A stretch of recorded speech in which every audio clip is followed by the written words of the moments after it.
ஓம் சாந்தி. மம்மாவின் சிறப்பியல்புகளை சிந்தித்து பார்க்கின்றேன்.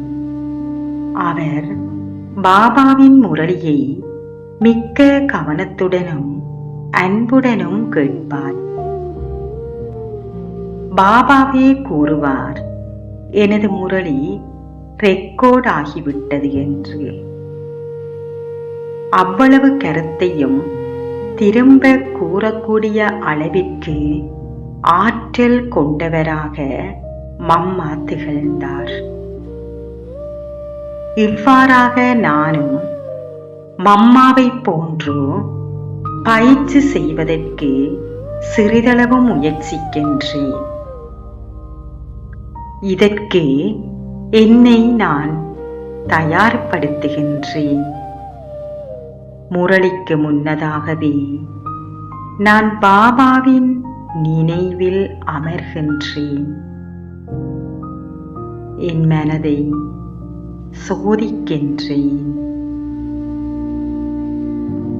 ஆக்கபூர்வ சிந்தனைகளை மட்டுமே உருவாக்கத் தொடங்குகின்றேன்.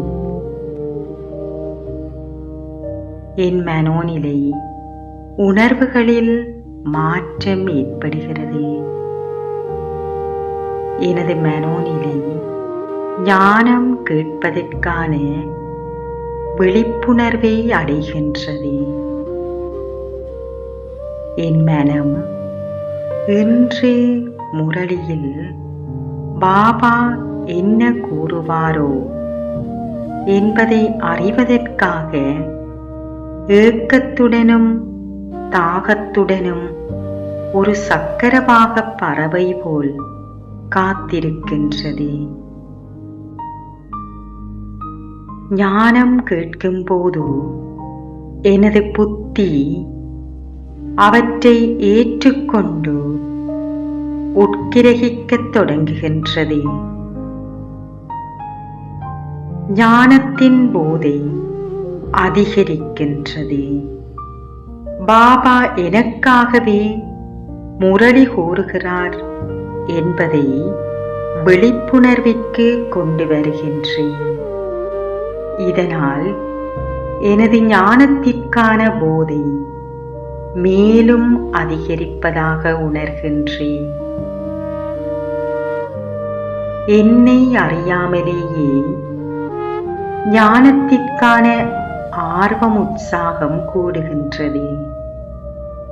மேலும் ஆழமாக சென்று கருத்துக்களை ஒவ்வொன்றாக அவதானிக்கின்றேன். பாபா கூறுவதை பயிற்சியில் இடுவதற்காக எனது மனம் முயல்கின்றது. சேவைக்கான எண்ணங்களும் விருத்தியாகின்றன. ஒருநிலைப்படுத்தப்பட்ட மனோபாவத்துடன் முரளியை மிக்க கவனத்துடனும் ஆர்வத்துடனும் கேட்கின்றேன். சாதகமான சிந்தனைகளே எனது மனதில் உருவாகிய வண்ணம் இருக்கின்றது. இதே விதமாக நான் ஒவ்வொரு நாளும் முரளி கேட்பதில் ஆர்வம் செலுத்தத் தொடங்குகின்றேன். ஓம் சாந்தி.